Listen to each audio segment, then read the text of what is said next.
Halo semuanya, di sini saya Indah Nisranyani Jaluhu. Pada video ini saya akan menjelaskan tentang penilaian dan evaluasi pembelajaran. Dalam hal ini saya ada membahas 4 penilaian. Yang pertama adalah penilaian formatif, alternatif, autentik, dan juga sumatif. Nah, penilaian dan evaluasi ini sangat penting untuk dilakukan dalam proses pembelajaran. Mengapa? Karena penilaian ini bertujuan untuk melihat atau mengetahui sejauh mana pencapaian hasil belajar peserta didik, ya. Sedangkan evaluasi ini digunakan atau bertujuan untuk melihat efektivitas proses pembelajaran secara keseluruhannya. Bagaimana pemahaman siswa terhadap materi yang sudah dipelajari. Itu gunanya evaluasi pembelajaran. Nah, oleh karena itu guru perlu merancang penilaian yang tepat, ya, penilaian yang tepat, berkelanjutan dan sesuai dengan tujuan pembelajaran yang sudah ditentukan.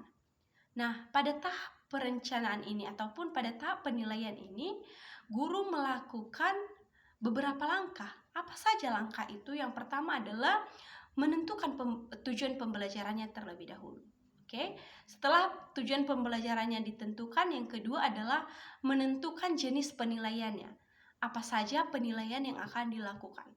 Nah, selanjutnya adalah menyusun instrumen penilaiannya, seperti lembar soal kah, atau rubrik penilaian kah, atau yang lainnya. Ya, jadi perencanaan ini sangat penting agar penilaian yang dilakukan dapat berjalan secara sistematis dan juga objektif. Nah, kita akan mulai membahas tentang penilaian formatif. Penilaian formatif adalah penilaian yang dilakukan selama atau dalam proses pembelajaran. Ya, penilaian formatif adalah penilaian yang dilakukan selama proses pembelajaran berlangsung.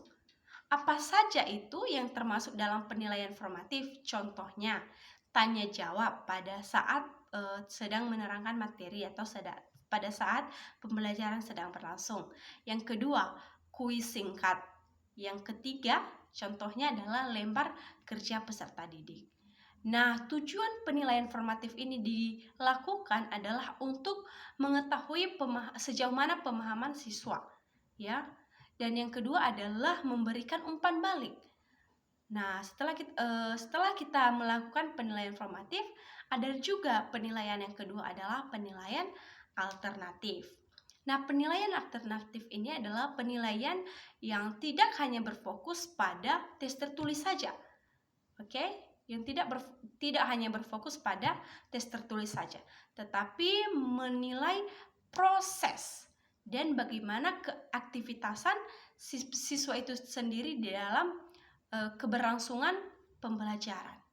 Ya, contoh penilaian alternatif ini adalah diskusi kelompok, presentasi, dan juga proyek sederhana. Ya, penilaian ini bertujuan untuk menilai sejauh mana kreativitas siswa itu, bagaimana kerjasamanya dalam tim, dalam kelompok, dan kemampuan berpikir kritis siswa itu. Ya, ini sangat penting juga untuk dilakukan penilaian alternatif ini. Dan yang ketiga adalah penilaian autentik. Nah, penilaian autentik ini adalah penilaian yang menilai kemampuan nyata siswa itu dalam konteks kehidupan sehari-hari. Nah, seperti apa contohnya? Seperti praktik langsung atau mempraktikkan langsung materi yang sudah dipelajarinya dalam sesuai atau berkaitan dengan kehidupan sehari-harinya.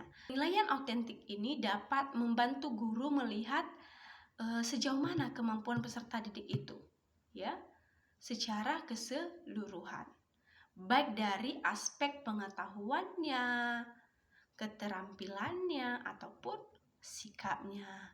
Dan yang terakhir adalah penilaian sumatif. Nah, penilaian sumatif ini adalah penilaian yang dilakukan di akhir pembelajaran.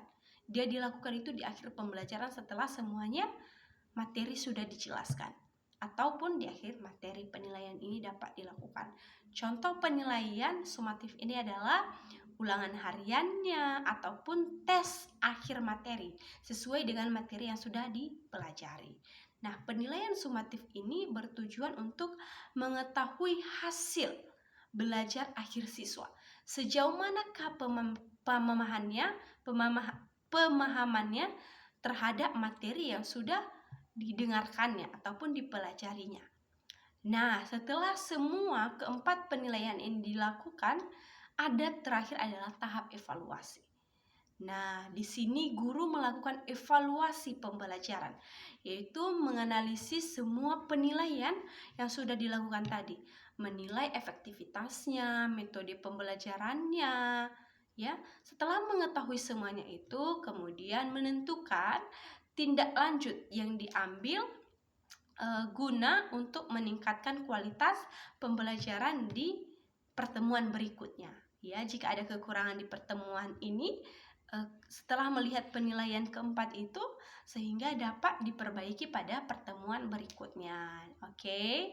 Nah, setelah semuanya selesai, penilaian dan evaluasi pembelajaran ini digunakan secara berkesinambungan, ya.